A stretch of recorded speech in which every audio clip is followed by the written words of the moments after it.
Everyone, Shabby Gamer here, and welcome back to the WWE 2K15 Universe mode in this, which is episode number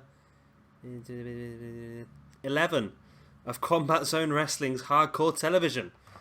So a quick look at the card we've got set for you tonight. We're going to start off with a Combat Zone Wrestling Ultraviolent Underground Championship match as Justin Credible makes his first defense as he takes on Masada. We're going to see Solomon Crowe take on the current Wired champion Jerry Lynn in a non-title match. Super Crazy will take on Tajiri. Sabu will take on Taz.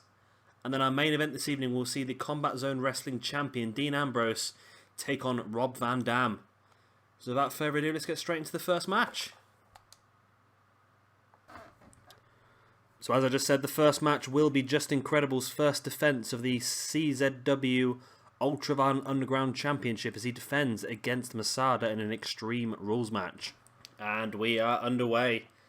Now, if you would have seen the Tournament of Death pay-per-view a couple of weeks back, that is when Justin Credible became the first ever Tournament of Death winner in this universe mode. He also became the first ever Combat Zone Wrestling Ultraviolent Underground Champion. If you've not seen that, then I've just completely spoiled it for you, but still worth a watch. If you check back on this playlist, you'll see it was a 2-day pay-per-view. We did 7 matches on the Saturday and 7 matches on the Sunday. Well worth a watch. We had quite a few debuting hardcore wrestlers, a few old ECW alumni, as well as a few of the current day Combat Zone Wrestling roster as well. I think Masada was actually one of the ones that debuted. Yeah, it was a great sort of a weekend. I think Justin Credible finally won the title in a 4-way TLC match as Masada going for an early weapon, but Justin Credible hits him with a baseball slide and distracts him. If you've not seen much of Masada, I know he's probably not as well known as Justin Credible, but it's definitely worth a search on YouTube. You'll find some it depends how much you enjoy your hardcore wrestling. If you're watching the CZW Universe mode, then you probably enjoy your hardcore wrestling. CZW to an extent has taken it further at some points than what ECW ever dared. Masada himself likes to use the kebab skewers. I'm going to leave that to your imagination or to your YouTube search of what he actually does with them kebab skewers, but if you don't know what it is, I think it's probably going to shock you a little bit. If you do know what it is, then you're probably still not too happy about it. Justin Credible gets himself a trash can, brings it into the ring. Masada's just circling the ring. Now he's searching for a weapon to try and even things up, but Justin Credible comes out to meet him. Masada did get the kendo stick, but drops it as soon as Justin Credible makes his way out there. Remember, this is for the Ultraviolent Underground Championship. Just a quick plug as well for one of the other playlists. If you watch all of them, then you will know that this weekend we are going to be doing a Ring of Honor weekend. It's Ring of Honor versus Global Force Wrestling. I promised 3 shows, however, I think it might have to be more than 3 shows at the moment. I've been crunching the numbers and there's a lot of matches I want to put together. But like I say, those will be uploaded this weekend as well. Should have a show uploaded Friday night or... yeah, there should be a show already uploaded actually. If you're watching this, then check out the Ring of Honor because there should be a show already uploaded. We're going to have another show uploaded on Saturday, then probably either 1 or 2 shows uploaded on Sunday. So be sure to check them out. Got some cracking matches for you. As Masada's going to go for the Death Valley Driver on the outside. He gets the ring. He got the announce table, sorry. Masada hits the Death Valley Driver, sending Justin Credible through the announce table. These two guys have said hardcore specialists. Justin Credible back to his feet though after being Death Valley drived through the announce table. Now Masada has a baseball bat, but Justin Credible knocks it out of his hand and hits a Russian leg sweep on the debris of that table. I think Masada's back may have also landed on the baseball bat that he just brought out as well. Masada gets the advantage and throws Justin Credible into the ring, hits him with the elbow to the face. Big exciting title match here for you tonight to start the show. Masada there with a big backdrop into a slam. That could be all too. And it is free. We have a new Ultraviolent Underground champion in Masada. Justin Credible's only held that belt now for a couple of weeks, and this is the Death Valley Driver through the announce table. Look at that. Very well positioned by Masada. Knew what he was doing, you clearly see. And this is that big finish. Gets him up into the backdrop and just turns it into a slam for the 3 count. And as I've just said, we have a new Ultraviolent Underground champion. Just incredible. Must have only held the belt for a couple of weeks. This was his first title defense. Didn't do too well, obviously. Great victory for Masada, and he holds his first belt in this WWE 2K15 universe mode. I think I've said in one of the other episodes recently, there's not a lot of belts now that haven't changed hands so far. Great victory here for Masada. Like I said, he's only been in this universe mode a couple of weeks since the Tournament of Death pay-per-view. And he's definitely making hay while the sun shines.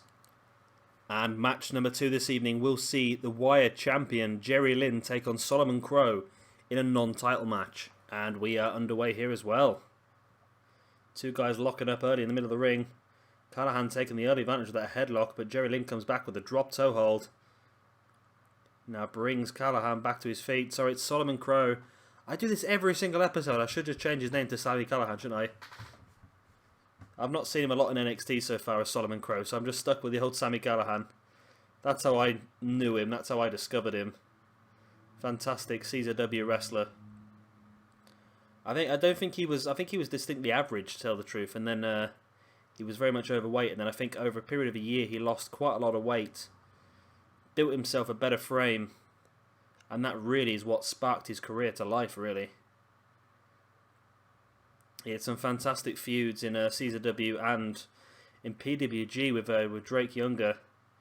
If you've been watching a lot of this universe mode in the CZW, you would have seen we actually did a Solomon Crowe versus Drake Younger feud. Bulldog there by Jerry Lynn. Lynn will be looking to build off his title defense a few weeks back. Doesn't want to be losing here to Solomon Crowe. Lynn knows now a loss to anybody would put them in pole position for a title shot. Definitely. Crowe bringing Lynn back to his feet, then drop kicking him back down to his back. Lynn's back up though and hits that neck breaker.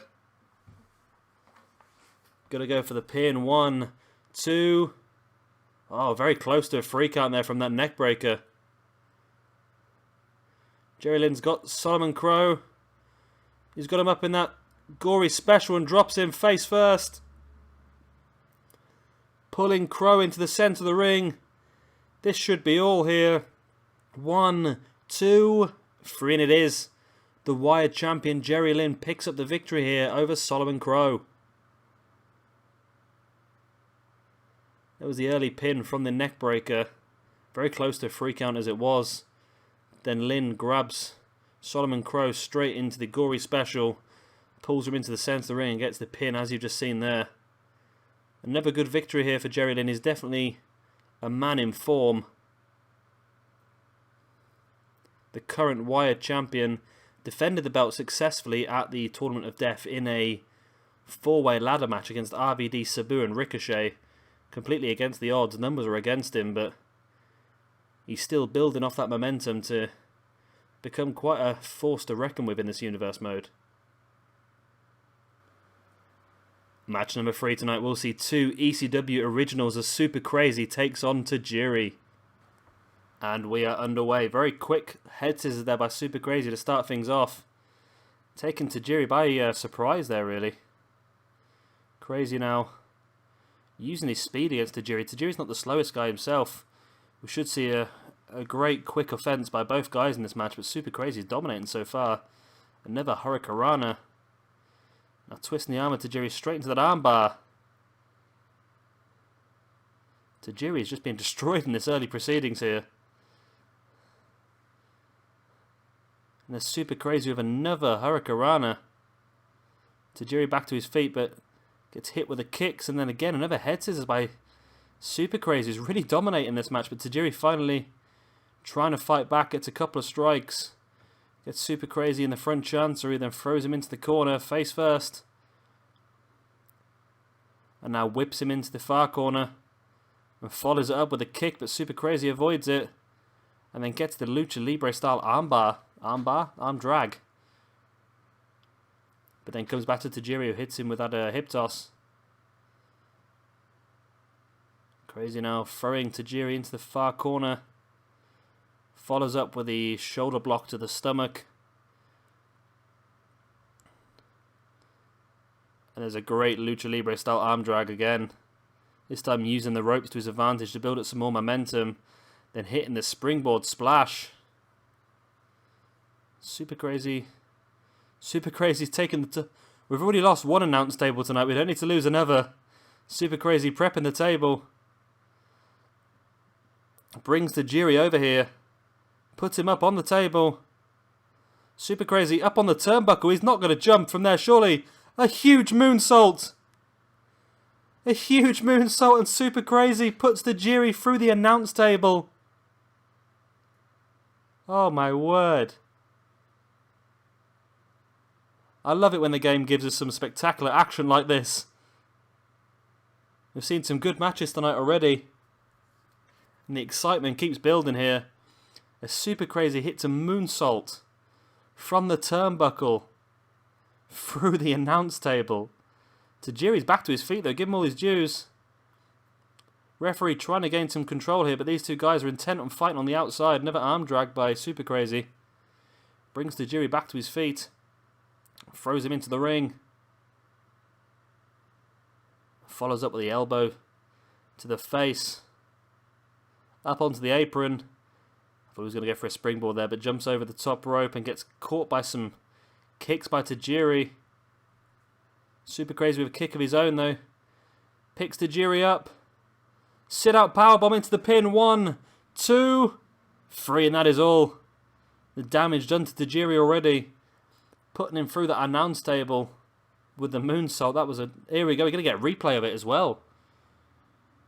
Look at the absolute distance that Super Crazy had to travel on that moonsault. That's not easy at all. And then here's the powerbomb that finished the match off. And I must say, Super Crazy has just become one of my favourite wrestlers on the CZW roster. What a cracking match he's put out for us here. No, I think this guy is definitely just entered the Wired Championship title picture for me. I think a match between himself and Jerry Lynn would be very good. However, we've still got Sabu, we've still got RVD, we've still got Ricochet, we've still got some incredible wrestlers. I think RVD and Sabu might be the ones to go for the Tag Team Championships, though, so that might leave this Wired Championship situation open. Match number 4 tonight is one of the age-old feuds of ECW. It's Sabu taking on Taz. And we are underway here. Huge punch by Taz to start things off. I must admit now, I've not used Taz so much in this universe mode, but there's something not quite right with his body shape. He does not look right at all, does he? I think I will try and get a better Taz for the next show. Because I do hope to use him a bit more in the future. But like I say, his body shape here is pretty dire. He's got some very flat but very wide shoulders. However, on the other hand, Sabu is a fantastic core. And it always is every single year. I'm not sure if it's the same person who makes it. But every single year, the Sabu core is fantastic.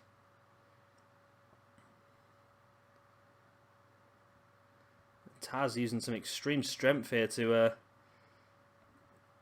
get Sabu. This is a clash of styles here. We've got the strength and the technical wrestling ability of Taz, taking on the agility and sheer sort of non-regard for his own safety, Sabu.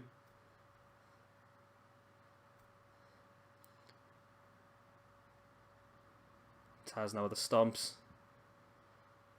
Oh, but Sabu comes back with that twisting neck breaker. That brings Taz back to his feet and follows with some strikes. Catches him in the headlock. And there's a jawbreaker. Taz falls back onto his back. Sabu brings him back up to his feet. Went for the kick and Taz just slaps it out the way. And there's a neck breaker by Sabu again. A spinning leg drop.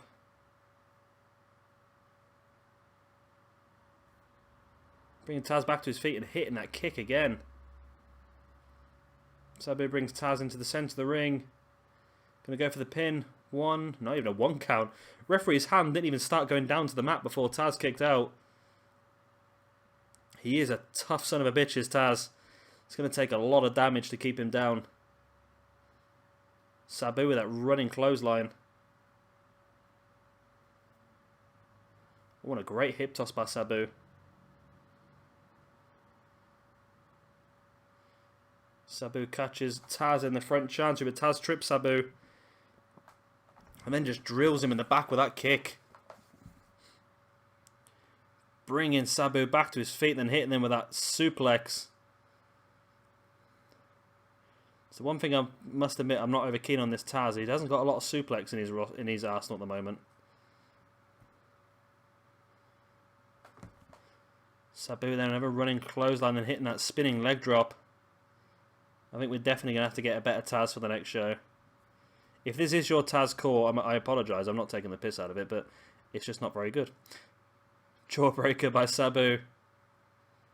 The attire is correct. It's just the body shape is just not there. The attire's alright. The attire is obviously this is his WWF debut attire, I think. Ah, here we go. Suplex, big belly to belly. This is what I want from my Taz core. I want lots of suplexes. Taz was probably my favourite ECW wrestler because I love a good suplex. That's why I was never the biggest Brock Lesnar fan, but recently, I think it was ever since that match against John Cena, as Taz with the Dragon suplex into the pin and for the 1 count. Ever since that match between Lesnar and Cena, where Lesnar just hit about, I think it was 16, 17 German suplexes, Lesnar's really got over for me. I do love a good suplex. Sabu pulling Taz and centering, but Taz makes his way back to his feet. Sabu takes control again, now twisting the arm of Taz. But Taz comes back and twists the arm himself and hits his shoulder block. Sabu fights his way back to his feet.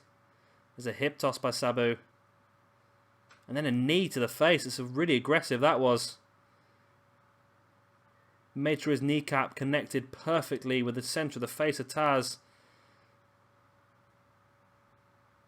Sabu again bringing Taz to his feet. But Taz with a quick roll-up. 1. Only a 1 count. Surprised to see that. I would have thought Sabu would be the more likely one to go for the quick roll-up. Taz again with a straight jacket suplex into the pin. Only a 2 count. Sabu managed to kick out, and now Taz has got the Taz mission locked in. Taz locks in the Taz mission. Is Sabu going to tap? Sabu's holding on so far. Is he going to tap? No, but Taz breaks it. Thinks he's got enough damage. He's going to go for the pin instead. 1, 2. Only a 2 count. Sabu kicks out from the Taz mission. And that was a great Hurricanrana by Sabu. Rolls Taz over, and is he going to go for... He is, the camel clutch. He's got Taz in the camel clutch. This is obviously a reference to Sabu's uncle, I think, the original Sheik. Sabu breaks the hold. I think Taz managed to fight his way out, using his strength again. Sabu now catching Taz with a couple of clotheslines. Going to go for a springboard, sort of corkscrew splash. Goes to the pin on Taz. 1, 2. Oh, so close to a 3 count there. And Taz again with a quick roll-up. 1, 2. Only a 2 count again. Sabu kicks out. Taz just using the ropes to his advantage, dropping Sabu chest first over the top. Going to go for the pin. 1, 2. Only a 2 count. Left Sabu on the ground there for a couple of seconds to think about it. Maybe if he pinned him straight away, we would have more of a chance. Taz now bringing Sabu to his feet and then just suplexing him again across the ring. I think the longer this match goes on, the more Sabu will slow and the stronger Taz's suplexes will become. So that Sabu there with the backflip and then the backdrop. Going to go for the pin again on Taz. 1, 2. Only a 2 count. Sabu with the headlock, then into the spinning kick. And I think Taz has been busted open. He is. You can see the blood on the apron. Taz has been busted open by Sabu. He's not going to be happy with that. Oh, and look at that suplex. Fantastic suplex. It's like a chicken wing suplex. Pulls Sabu into the centre of the ring. This could be all. 1, 2. Only a 2 count. Sabu kicks out. You can really see Taz is bleeding quite severely there. Big Hurricanrana by Sabu. Into the leg drop. Thought he was going to go for the pin, but he brings Taz back to his feet. Went for the kick and Taz avoided it. Sabu using his strength now to pick Taz up, but Taz using his strength to reverse it and hitting Sabu in the backbreaker. Goes for the pin. 1, 2. Oh, and again, so close to a 3 count. Taz again. Oh, that was a hell of a suplex, that was. Nearly dropping Sabu on the back of his head and his neck. 1, 2, 3. And that was inevitable after that huge suplex. That was disgustingly dangerous, that suplex as well. I hope we get a replay of that one. He almost landed flat on the back of his head. Here's the first one. The first one he landed on his stomach.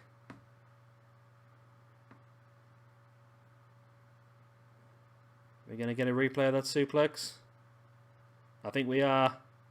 Here it is. Just watch the way he lands. Oh, right on the back of his head and the top of his shoulders. 1, 2, 3. And a big victory here for Taz.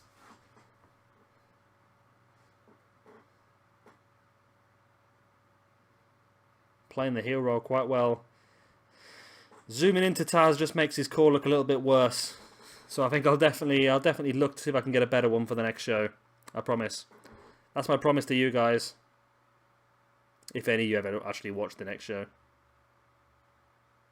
Hopefully Jay will at least.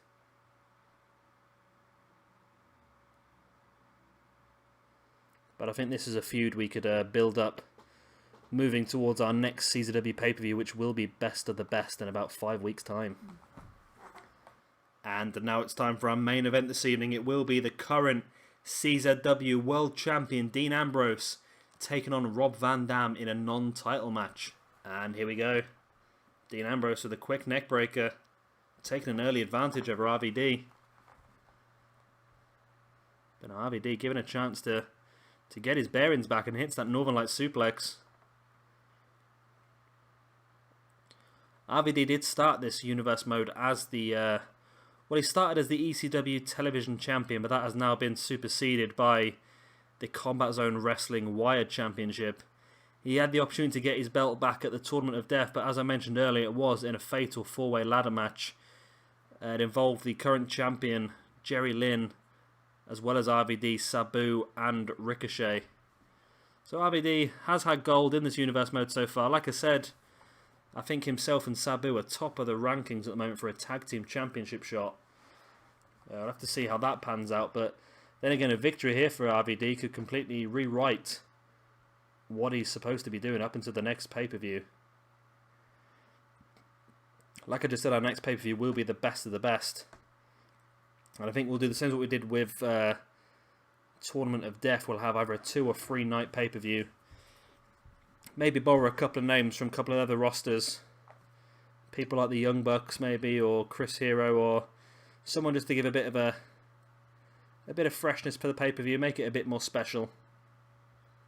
Talking of special pay-per-views, don't forget to check out the Ring of Honor playlist. As I've already mentioned once here tonight, we are having a Ring of Honor versus a Global Force weekend. We're going to have either 3 or 4 shows now, I think. I've got paper everywhere I'm writing matches down, but I think it might end up being 4 shows. But we've got some fantastic matches for you, some real dream matches.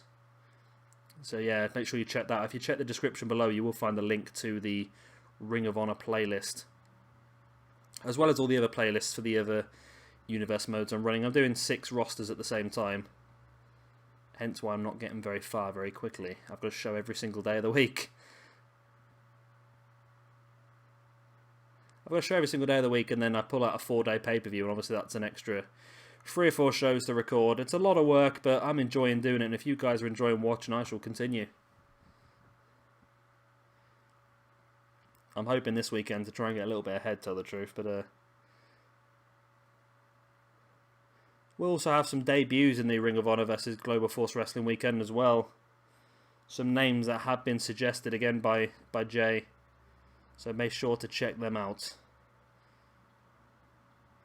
Dean Ambrose in control of this match at the moment, locking in the submission on Rob Van Dam, almost like a camel clutch as such, really, just holding the knee in the back and then pulling the neck back. I know the camel clutch usually engages the arms as well, locks the arms behind the back, but it's effective, but I don't think this submission's ever going to finish a match, which Dean Ambrose put in there. Mainly just to weaken the opponent and maybe give yourself a bit of a breather. However, it seems to have had the opposite effect as RVD's come out fighting with them kicks, but Ambrose now fighting back, has RVD by the hair, throws him against the ropes, and now whips him into the corner face first. One comes out with that tornado DDT. Brings RVD back to his feet. Gets him up for the vertical suplex, holds him there. Oh, that's a new one. Had him up in the vertical suplex, held him there, then brought him down face first, then hits an ace crusher as well. Dean Ambrose pulling out some impressive moves in this match. RVD fighting out of that one. Huge kick to the back of the head by RVD, but Dean Ambrose is straight back up. Again, just pulling RVD by the neck to the ropes, and RVD just throws Ambrose straight over the top, and then Ambrose held on, and RVD just spears him off. Ambrose caught the barrier, and now RVD goes out there and hits him with a German suplex on the outside. But now Ambrose throwing RVD against the barrier, then hitting a neck breaker on the outside. It's going to take a bit of medical marijuana for RVD to get rid of the pain of this one as he hits the dirty deeds on the outside, rolls in to break the referee's count. See, that's one thing that I've noticed the game does quite often. They like to hit their finishes on the outside, which is a poor thing to do really, because it's just so difficult to go for the pin afterwards. Ambrose hit the dirty deeds, and now RVD is back in control. Picking Ambrose up and dropping him stomach first over the barrier. The guys in the front row getting a lot closer to the action than they thought they'd paid for. Oh, RVD's not gonna... Oh, he does! Hits the spinning leg drop off the apron against the Dean Ambrose, which was just locked up there. Them two guys in the front row getting a lot closer than what they paid for. Ambrose went for the drop kick. RVD avoids it. Finally, Ambrose catches RVD and locks him into a crossface. Dean Ambrose moveset is really being... RVD tapped out there, but pinfalls and submissions only count within the ring. Referee's still counting here. Ambrose throws RVD back into the ring and hits him with the elbow to the face. Ambrose follows into the ring himself. And RVD's there waiting for him. Gets around the back, but Ambrose reverses with that arm drag. And Ambrose have another drop kick to the knee. It's a very good tactic against RVD. Taking out the leg will take out a lot of his agility and his kicks. So Ambrose going to go for the pin. 1, 2. RVD kicks out after 2.